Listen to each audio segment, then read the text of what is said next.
Hi Pash. This issue is related to task type custom fields. So this task type I have created and added a few custom fields.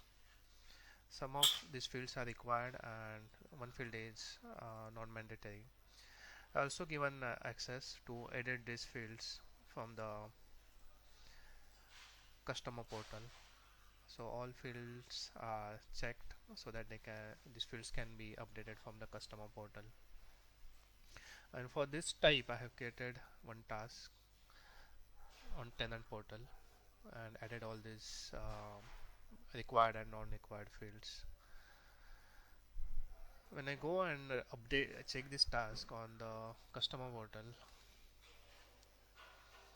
and try to edit any field,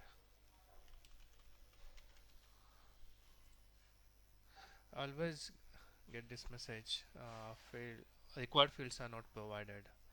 So even user has access to update all the custom fields. I always get this message to that required fields are not provided. Yeah, that's the issue. Thank you.